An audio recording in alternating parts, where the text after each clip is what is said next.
So with that, we will go ahead and get started this evening.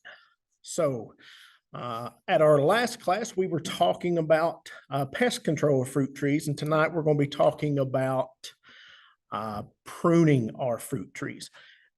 To me, it is part of the process of pest control. If we do a good job with pruning, we actually are reducing some possible pest issues, particularly with diseases.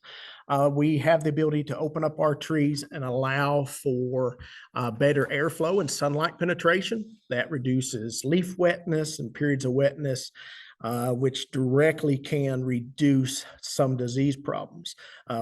So we're always grateful to have another tool in the disease control toolbox. As we go through tonight, you may hear me use a brand name or a trade name. Understand that's not an endorsement by myself nor the university. We're just doing that so that we can communicate better. And certainly there may be similar or like products that I don't mention. That is in no way a disparagement of those. So just understand it's just as a reference or an example. So already started talking about this slide, but pruning is critical to production. Like I said, it's great to help reduce diseases within our trees, but it also helps encourage fruit production. The way it does that is we are redirecting energy from vegetative growth to floral and reproductive growth, and that's where we get our fruit from. So we actually not only benefit the tree from a disease standpoint, but also from driving energy towards what we most seek out of these trees, and that's fruit. And probably the number one problem we have with pruning in our home orchards is that we don't prune enough. Oftentimes trees remain unpruned at all. Sometimes they're maybe just casually pruned a little, and no pruning is really bad. It may even be worse than pruning slightly incorrectly. So we're going to talk about some basics as we go through this evening. We'll kind of wrap up with kind of some rules of thumb that work really well if you're a little intimidated about thinking, where do I start? So we'll go over a lot of specifics, but then we'll have some general things at the end that help wrap it all together. One thing I'll mention is if you are in the orchard, really any time of year, I like cleaning these out in kind of the end of the year as the things are winding down in our orchard or vineyards, but mummy fruits. So if you have fruit mummies and they're just basically dried out dead fruits hanging on the trees, we want to get those out. So anytime we see those, we're going to pull them out. Here we see some grapes, probably black rot had their day with those grapes, and then we see some peaches. And the reason we want to remove these mummies is because they are a source of disease for next year. They're a source of disease inoculum. So these can actually be just perpetuating the disease problem that's already there. So if we remove that, we're limiting the amount of disease that may be there to infect that orchard again the next season. So anytime we're seeing these, if we see these now as we're going in to start pruning these trees, we definitely want to remove them. And certainly we can remove them anytime we actually find them in the orchard. Before we talk about pruning, we'll talk about training. So training is a little bit different than pruning. And what we're doing essentially is creating an architecture that allows us to have an easier time with things like pruning. So what we do is we're manipulating a young plant so that we have the desired shape. It can help us get to production earlier, increase the fruit quality, and actually make the plant easier to care for. One of the real positive things about a good training or pruning program is that with that canopy more open, we're also able to get better application of our disease or insect control products. So it's not only just the fact it discourages disease, but actually allows us to do a better job of controlling those. Looking at some vocabulary, you will see certainly in some of the resources, and I'll probably mention some of these tonight, words like scaffolds. What we're really talking about, just the main branches of that tree. Water sprouts, they're adventitious shoots that grow straight up. When we say adventitious, what that means is that they're not originating from a normal point of origin on a branch. So we'll see them popping up where we don't really have buds. We often see water sprouts in response to pruning, particularly a heading back cut, which we'll talk about in a minute. We also hear or see hangers referenced in pruning materials. Those are branches that are hanging down. So either they're originating on the other side of the branch and they're just growing down that direction, or they are hanging down themselves. And then branch angle or crotch angle is something that's really important in reference to branching in trees. And basically it comes down to strength, and we'll look at some examples of that. So all of those, and you see a host of other words there on that illustration. It's worth getting a little bit familiar with them as we go through tonight. I'll try to explain those. And let me mention, I think I failed to in the beginning, if you have a question as we go through tonight, please put that in the chat. I don't really watch it live as we're going through, but I will circle around at the end and answer any questions that are in there. So if you want to place a question in there as we go along so you don't forget it, please do that. One thing that's important to do a good job with pruning is to get a good understanding of what an annual growth looks like on the tree, or what grew last year or the year before.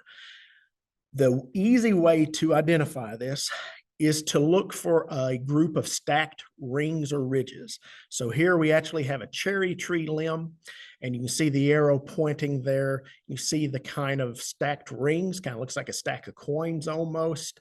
That was where the growth last year originated. So to the left of that arrow is 1 year old. To the right is 2 years old, until you reach back further and find another stack of rings. And then that would be 3 year old beyond that. And so oftentimes, and it's a little bit noticeable here, but not tremendously so, but oftentimes you'll see a different bark color and texture. So the 2 year old is a little more reddish in this picture, while that 1 year old is a little more gray. And so certainly color and texture can come into play as those limbs mature. The bark is generally going to roughen, but finding that stacked rings is pretty straightforward and evident where that growth is. You can even see those rings on these fruiting spurs or flowering spurs on this cherry.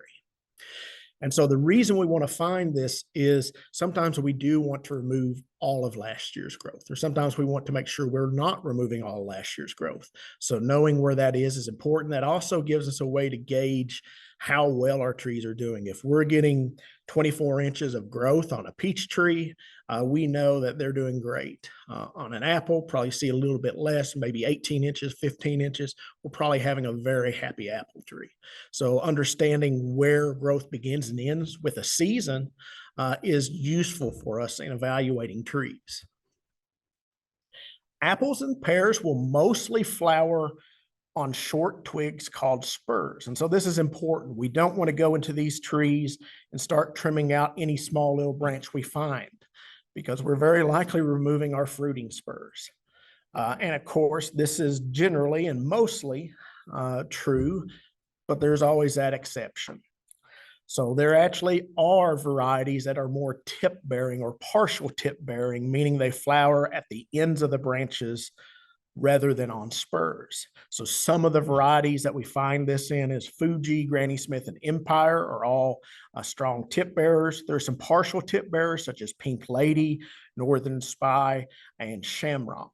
So what this means is we're going to actually avoid pruning out a lot of tips specifically on these varieties, because we're cutting off our flowers if we remove those. So we have to balance sometimes. Maybe we want to do a heading back cut, which we'll get to in a minute. But we have to balance that with, do we want to leave more flowers or less? So just be aware of what varieties you have, and that can help you understand what's the most appropriate way to be pruning those trees. And so here's an example of a tip bearer versus a spur. Here we have the short spur on the right. Pretty self-evident again, as far as if we were looking at a tree and vigorous growth, that's not a quickly growing branch, but it's an important branch on that tree because it's actually our fruiting spur. And on the left, we see that swollen bud there on the very terminal end of that branch. And so just be aware there are differences, and we do treat those trees a little bit differently because of that. There's basically two cuts we use when we're pruning trees, and we classify those as heading back cuts or as thinning cuts. And so we'll talk about those. So a heading cut, it encourages growth. We typically do this on younger trees, And we do this maybe if we are trying to rejuvenate an older tree. It works because when we remove the tip of a branch, what we are doing is changing the flow of hormones in that branch. So auxin is a plant hormone, and that apical or dominant bud at the end of the branch is producing it, and it flows backwards, and that actually subordinates or reduces the growth of the buds behind it. If we remove that, we're removing the hormone, and then we get more rapid growth. And so this is why sometimes we purposely do this to encourage growth. Generally, when we do this, we are also sort of stiffening up a branch because it can help encourage the girth of the branch to increase. So there's definitely reasons to use this, but we also need to be aware that if we do this a lot on a tree, we're going to see a lot of growth result. And so that can be more pruning the next year. So we want to be aware of both when and where we're doing this to make sure we're not creating more problems in the future. Thinning cuts basically are a reduction cut. You're reducing limbs or canopy within that tree. And what you do is you follow a branch back, and rather than just cutting off a portion of it, you remove it from its point of origin, whether it's on the trunk or on another branch. And again, the purpose of this is exactly what you think, to thin it out, to reduce.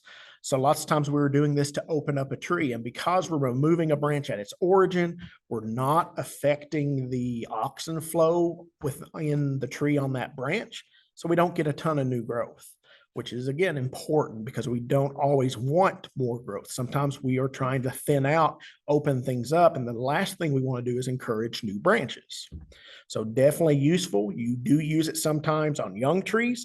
And certainly if we have older trees, particularly trees that we're trying to thin canopies on, which is often common when we have a neglected tree, that we do need to thin that canopy. So branch angle, I'd mentioned this earlier. So we want to look for an angle of branching that's anywhere from about 45 to 65 degrees. That's kind of the ideal. So why is that? Short answer is it's stronger. So the two pictures you see there on the left, you see a branch attached to, we'll say, the trunk. And as you see those lines above the center line of the branch, let's see if I can bring up my pointer here. When you see those lines here, you see they're contiguous. So what you have are woody fibers that are covering that union, that angle, and they're contiguous. So you have connection across this entire structure of that side branch. It's strong, plain and simple. What happens when we have a more narrow? We get what's called included bark. So this dark line here is literally bark that is in between the trunk and the side branch. There is no connection in these vertical fibers and these diagonal fibers on the branch. So the only place this side limb is attached on this more narrow angle is on the underside.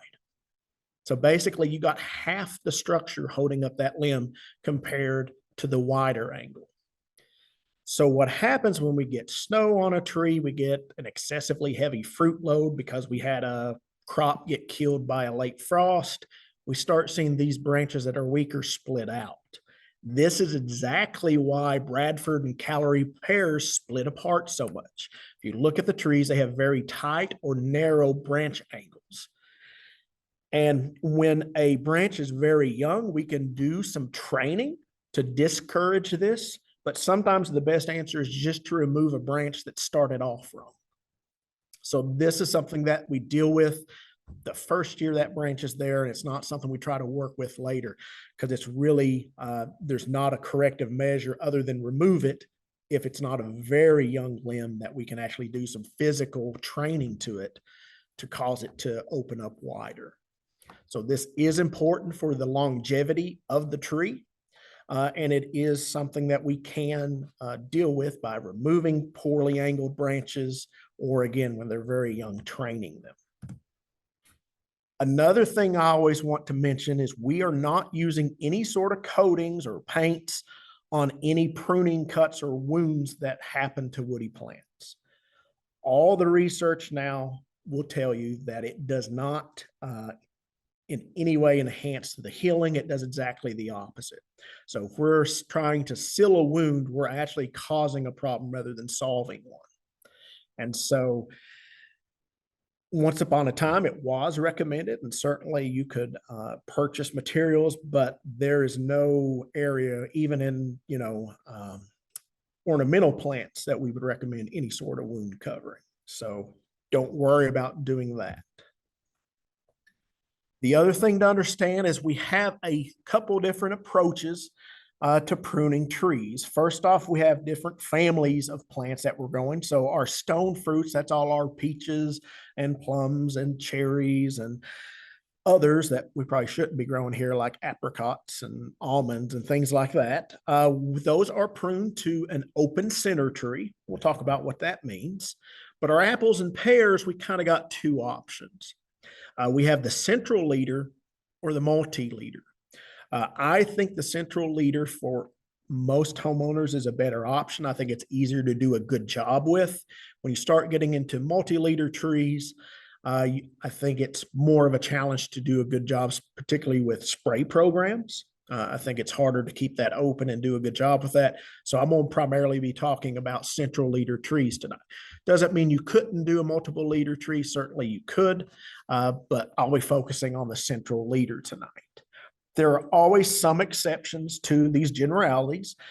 There are very dwarfed varieties that actually have to be trellised.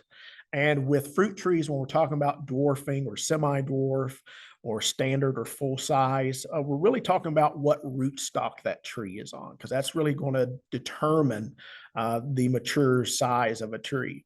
And so there are some rootstocks that are extremely dwarfing. The tree basically can't even hold itself up, so you have to trellis them, but allows you to plant a lot of trees in small places or small spaces. So it does have application for the backyard, and there's more and more commercial operations that are looking at these high density orchards.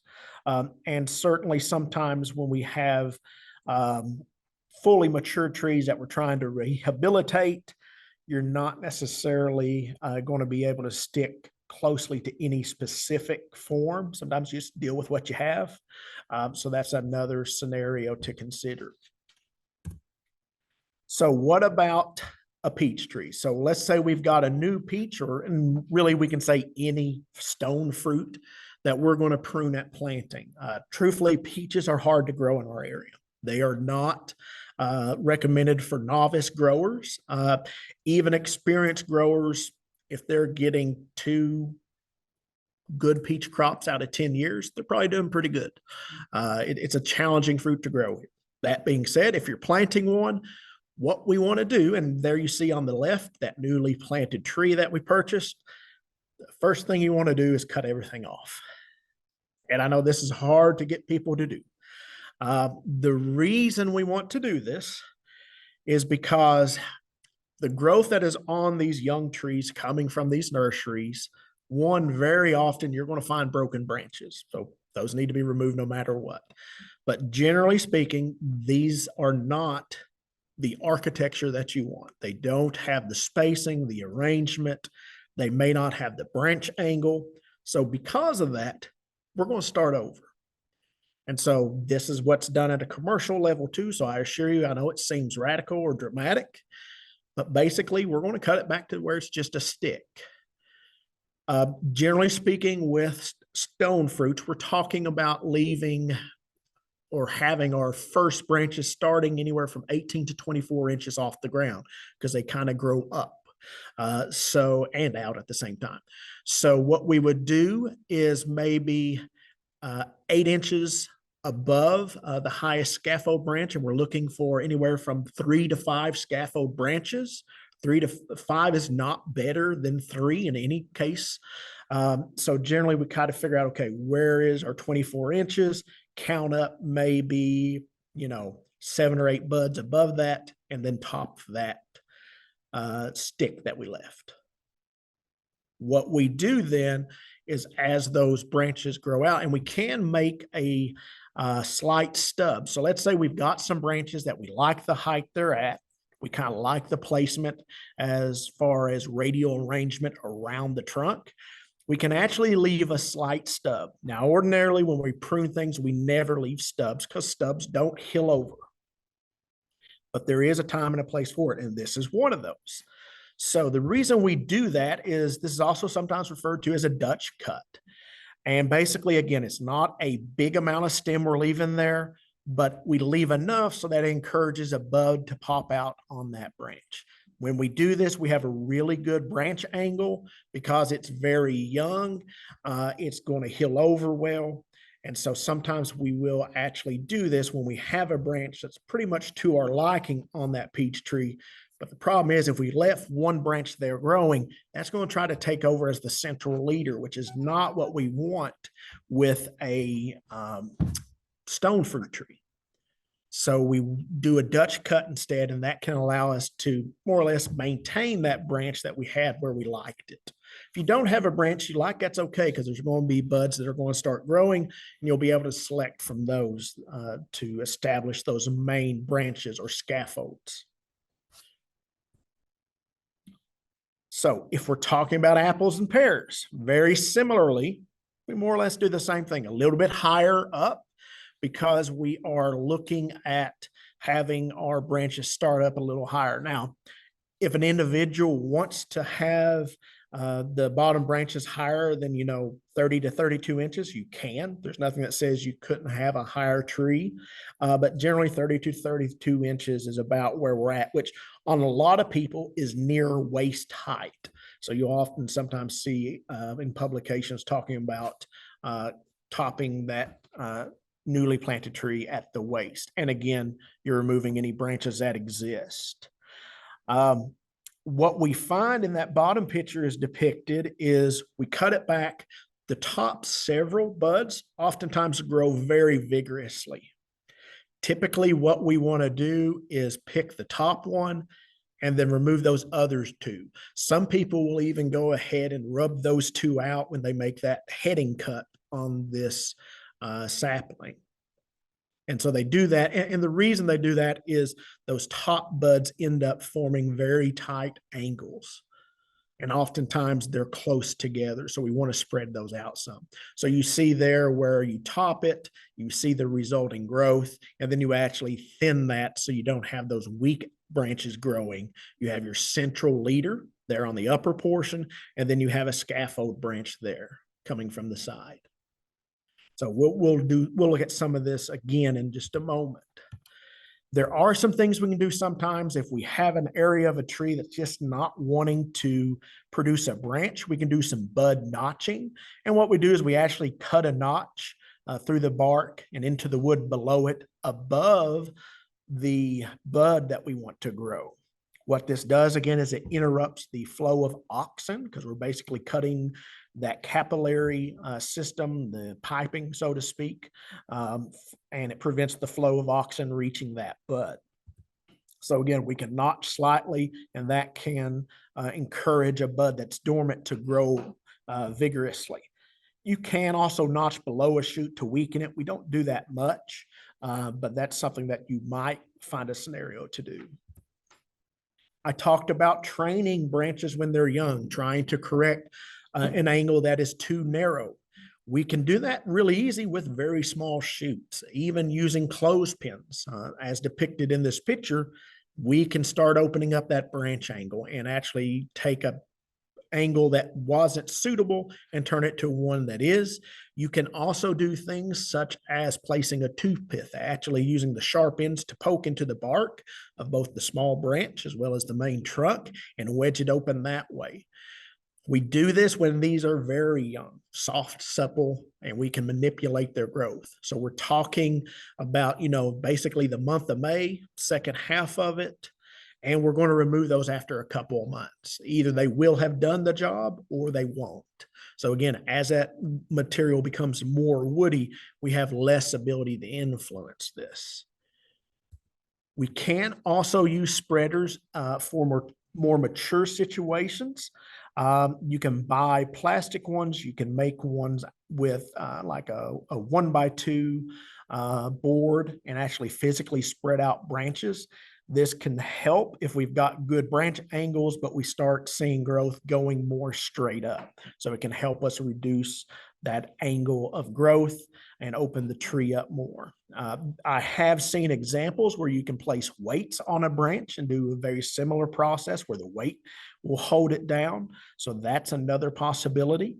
But again, this isn't pruning per se, but this is training. So we can sometimes do that physical manipulation to get the tree where we want and then reinforce that with our pruning.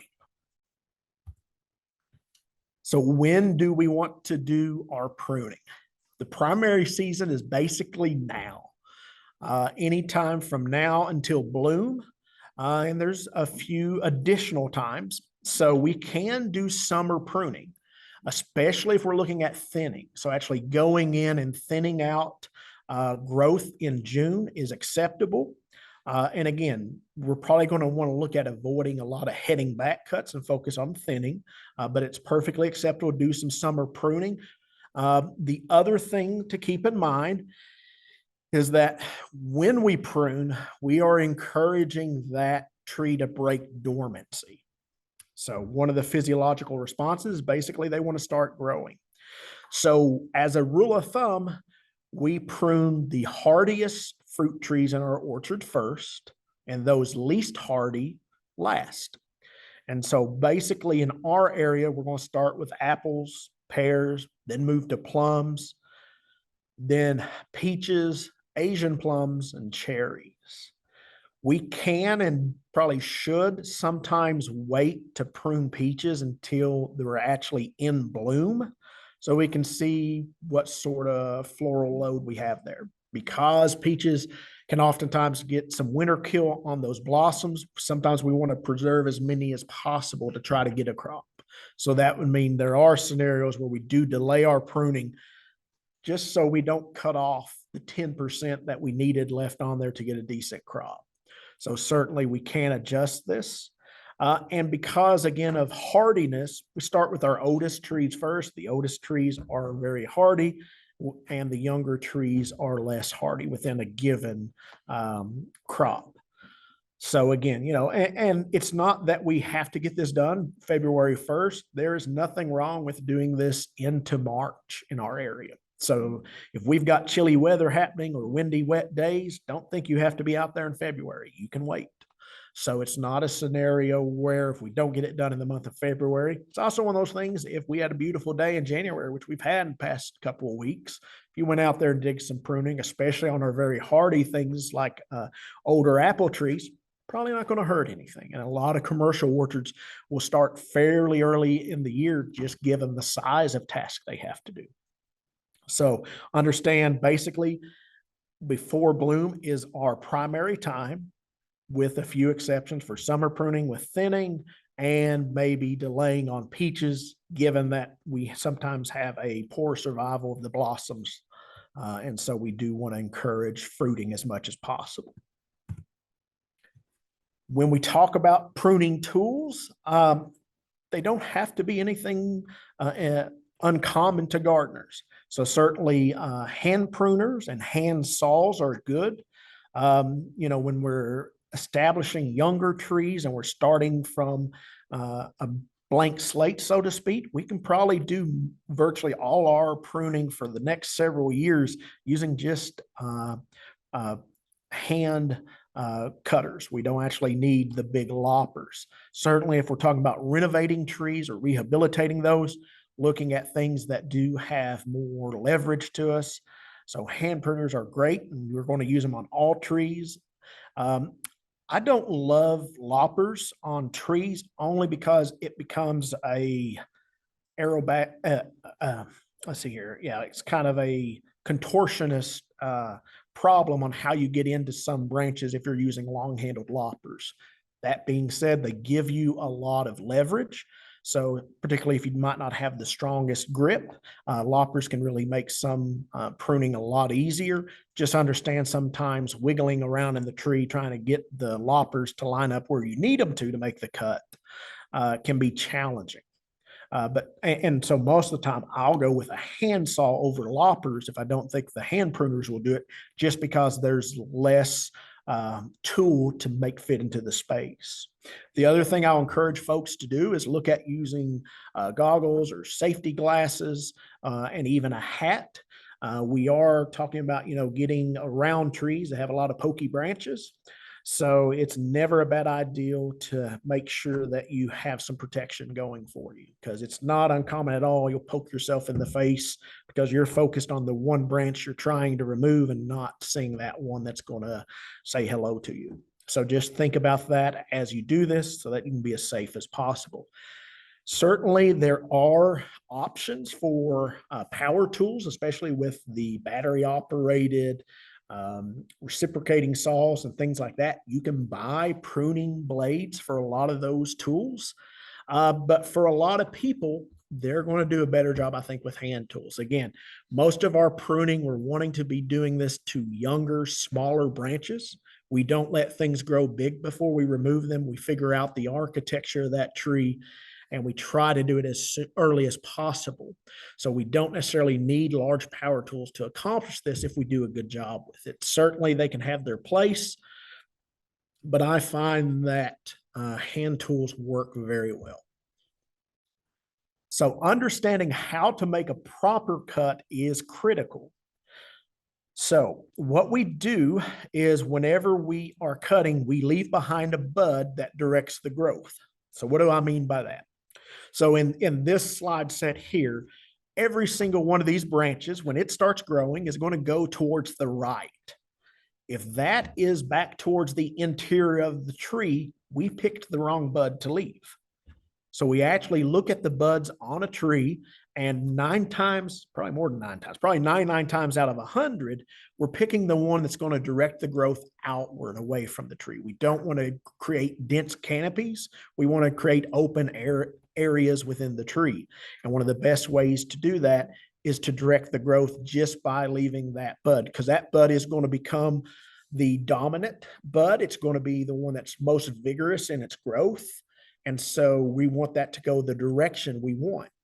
It's very difficult to get branches to go differently than what they're inclined to grow. So if we wanted branching to the left, we need to find a bud on the left side of the stem.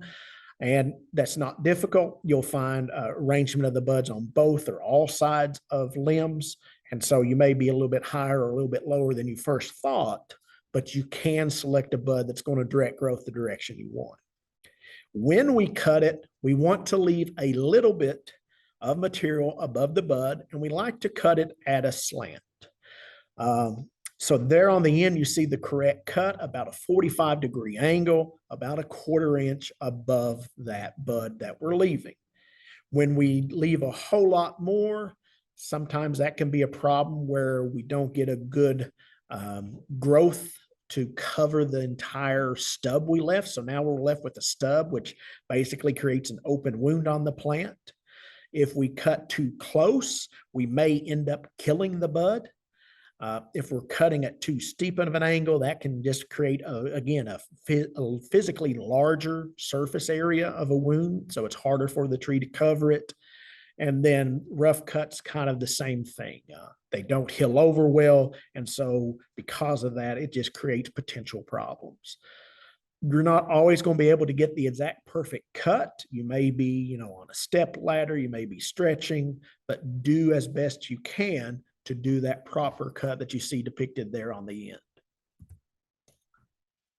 Upright branches can sometimes be salvaged. There are scenarios, especially if we're rehabilitating a tree, where we might try to salvage it, and we can do what's called a bench cut. And so this basically is where we would cut a vertically growing branch back to a side branch, and we leave that wound just slightly, 1/4 inch above that side branch. Don't do this a lot, but there are scenarios where it's useful to know we can do this. So that's another cut we sometimes use.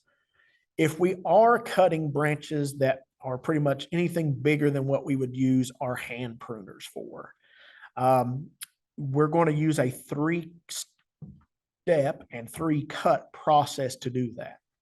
The reason we want to do that is if we just try to do this with a single cut, What happens more often than not is we end up getting the branch hinging on us. It breaks, and as it breaks, it strips bark down the trunk. And that creates a large wound, and basically the tree is not certainly going to have an easy time of it. Sometimes they can recover, sometimes not. So that's why we use a 3-step process. The first cut, we actually undercut the branch. That is actually so we don't get the tearing action if the branch were to hinge rather than break completely. The second cut is we move outside of that first cut, and we actually cut entirely through the branch starting at the top. You'll get breakage where we have the first cut made, and so generally you'll get a pretty clean break, and you don't have to worry about a hinge happening. The last thing we do, so now we have the stub that's kind of left behind. We actually come back and do our final cut where we need to have it. And if you remember earlier when we were talking about identifying growth on trees, we talked about stacked rings. On a branch like this, we refer to that as the collar. And we cut just outside of those ridges or those rings so that the wound can heal over well. If you've ever looked on trees that are pruned and it looks like there's round shapes or donuts on a tree, what you're seeing is where those branch collars have actively closed over a pruning wound. And so we want to see that. What happens if we don't come back with that third cut to clean it up is we have a stub that prevents that collar from closing in. The collar is a ring of very actively growing cells, and so they have a good ability to close over that hole rapidly, or wound rather rapidly. And if we put a stub in there, that collar can never close. And so that's sometimes how we get the start of hollow trees and things like that, is just because there was a stub that eventually allows decay to begin. So make sure we're not doing that, and make sure we're not stripping bark off of a trunk with trying to do things with a single cut. Again, should have clicked to the next slide. Here's that branch collar depicted again. Look for stack rings or ridges and cut just outside of that. We never want to flush cut against a trunk. I do sometimes see this out and about, not just on fruit trees, but even in the landscape. There's never a scenario where we're cutting flush. We're always finding that branch collar, which in my experience is always slightly raised compared to the trunk. Don't forget about Dutch cuts. There are scenarios where a stub is allowed. So again, we're doing this specifically because we have a branch that's in a position we want. But maybe it's at the wrong branch angle. So understand that while we never leave a stub, there is the scenario where it might be acceptable if we're trying to do the Dutch cut. So that's kind of some specifics about the physicalities or the practices of pruning. Now a little bit more specific about what we were talking about. So you heard me talk about open center for stone fruits. You can see there depicted. It's always hard to get a good picture of what a tree looks like, but if you notice on this, you've got 3 main scaffold branches. You don't see a central leader or one central point of the tree growing up. It doesn't look like a Christmas tree at all. Kind of looks like there's a vase or a bowl or even a wine goblet, in that you've got the central trunk and then it terminates in multiple branches that are going outwards. So this is our stone fruits, peaches, etc. We want those scaffold limbs to be evenly spaced around the trunk as possible. So again, we're talking about 3 to 5 branches typically. And so if we think about it like as a clock, then we wouldn't want only half the clock to have branches on it. We'd want to have branches all the way around. We want to make sure that we have proper ground clearance. So again, this is why we were selecting the height of these scaffold limbs. When limbs don't grow higher on a tree. So understand that where they're attached at, that's where they're at. The ends will keep growing upwards, but as that trunk grows, it does not move that limb upward. We do like to use limb spreaders. It can help us really get good, well-spaced branching. And so in the first couple of years, we want to take advantage of that practice. So looking at this from another vantage point, Bottom left, you kind of see that aerial view. So in this case, we do have 4 scaffold branches, and you can see they're basically well arranged around that central axis of the trunk.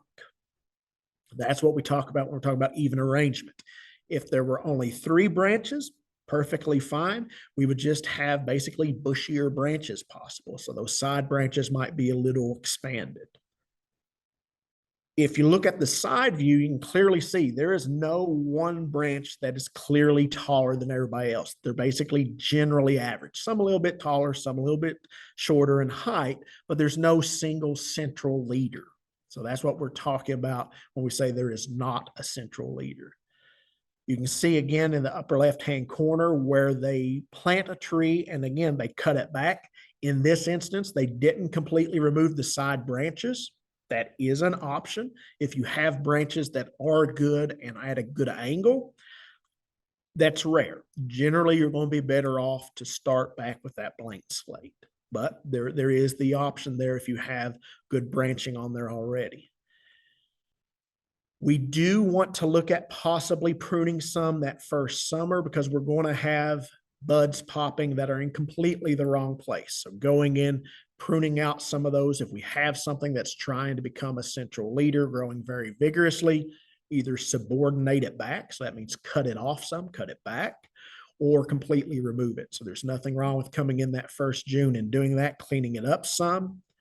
The next year during the dormant season, we just basically refined what we left. And so you can see where they maybe didn't do the summer pruning. So there are some lower branches that are evident there, as well as side branching that's not in a good place. And so then they clean it up. So basically what we do is we always want to keep the basic shape and element that we have. And that's why if we do it consistently from planting, it's honestly not a big chore to do because each year you're just finessing what you've already created the year before. Here's another sort of set of directions or examples. Again, when we do that open vase, even if we were to leave branches, we still remove that central leader point. Again, you can see the reference from starting branches around 18 to 24 inches off the ground. One thing to keep in mind and understand is that we prune off a tremendous amount of last year's growth on these stone fruits to maintain the size and openness. So it would not be unusual for you to prune 60% of last year's growth, even more. So you do prune these rather aggressively, more so than we would an apple, for instance. But we have to do that. One, it stimulates new growth that will allow us to have next year's fruit buds produce. But again, also it's critical to get the excellent air circulation, but also good sunlight penetration. If you don't have good sunlight penetration with peaches, they won't ripen well at all. So you have to have a good open canopy to do that, and the open vase or is the process to do that with no central leader. If you've got a stone fruit with a central leader, go ahead and correct it now because it's not going to do anything positive for you. So the opposite of the open vase is our central leader tree. So these are apples and pears. And I will say in my experience, I think pears typically are much more upright growing than apples. Pears, I think you've got to put more effort into training them as far as spacing, getting those branches angles down. Most pears, if you leave them to their own design, will be very vertical in growth. And so these, I think you have to be aggressive with your training on a pear. I always think of central leader trees almost as that Christmas tree shape where there's one point that's higher than the others. So basically what we do is sort of the same basic idea. But what we do, instead of having 3 or 4 branches that are doing all our growing, we're looking at 3 to 4 as being secondary to that central leader, which is the highest point, the growing point of that tree growing upwards. And so again, oftentimes if we're starting with young trees, and I'll be honest, I've seen container grown trees that are several years old that people have bought out of garden centers or nurseries. Some of them, I would still recommend you cut them back and start over. If you, and part of the reason is when it's coming out of the nursery, they are not looking at a perfectly trained tree for fruit production. They're looking at something that can fit on trucks. They're looking at things that don't take up too much space when they have them on display at the store. And again, if you start looking critically at the branching that is there, you will find it does not have good branch angles. Oftentimes there is significant damage and rubbing that has happened, whether it's in the nursery or in transport. So almost always you're going to be better off to start off with a blank slate and cut those off. Again, I realize that's sometimes a hard sell for folks, but just keep in mind that they still have the same root system on it, and that's going to help them grow quickly to replace what you remove. And if you're shaping that and training that, that means you're going to have easier time in the future.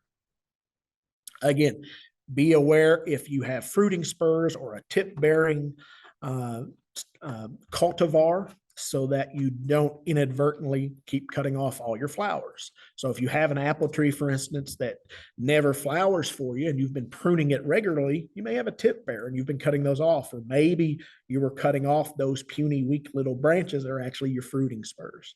So just make sure you understand that. Neglected fruit trees, we can bring them back somewhat. Severely neglected are never going to be perfect, but we can make them better than they are. So oftentimes what I see with a neglected, especially apple tree, we see a lot of what I call branch cascading, where upper branches start growing downwards, and that just kind of pushes everything down. So it almost looks like an umbrella. You have a lot of growth on the outside, a lot of it's hanging down, and you go in the interior, there's basically nothing. It's dark.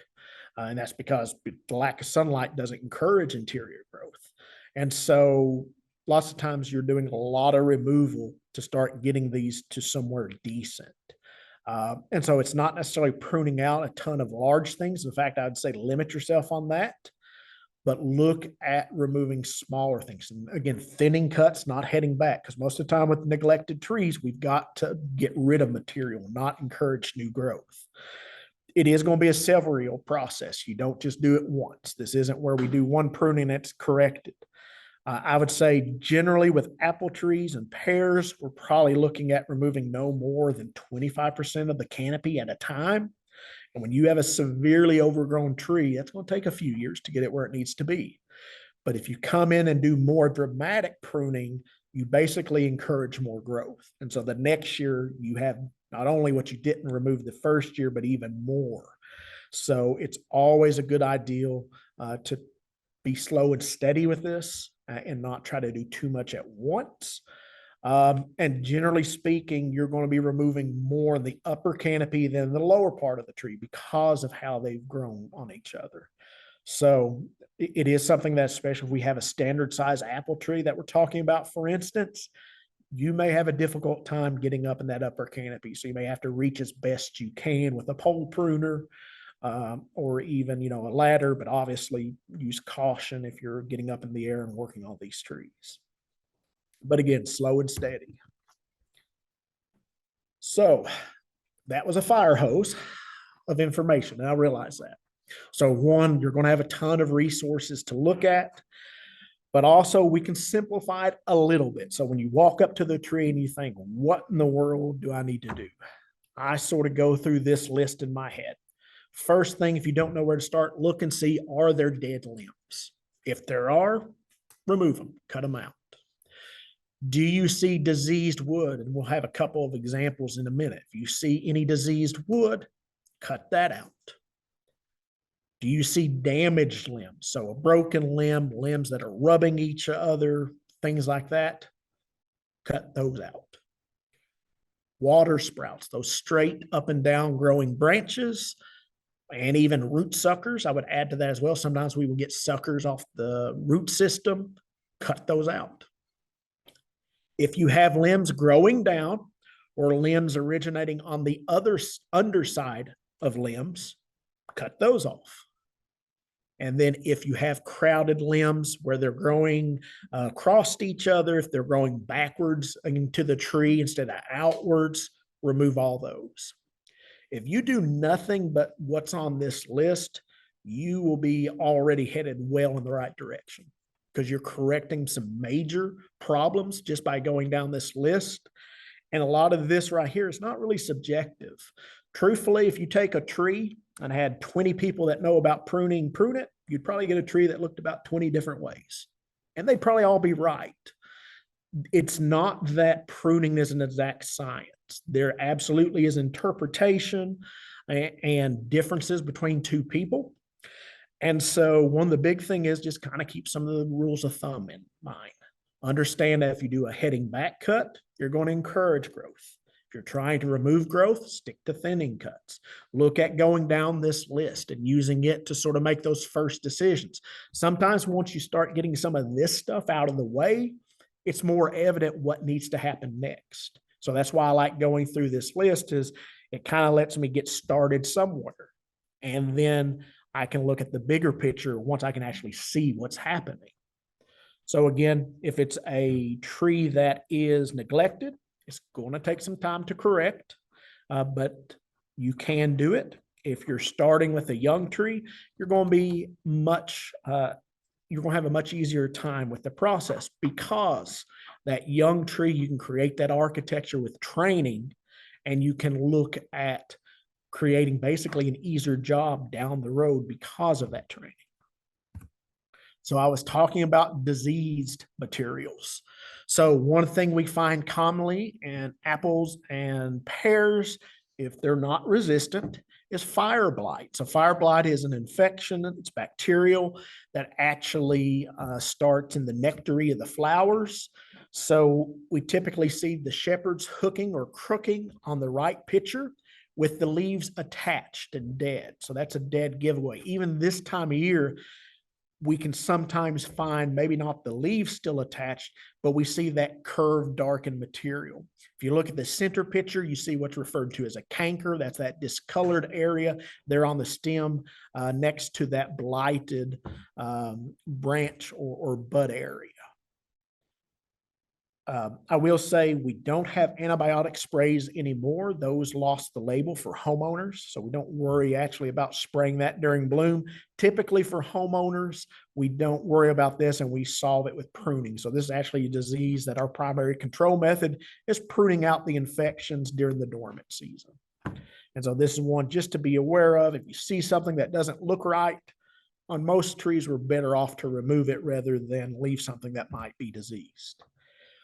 On stone fruits, and we see this more on plums than peaches, but they can get black knot. You can see those growth there on the limb.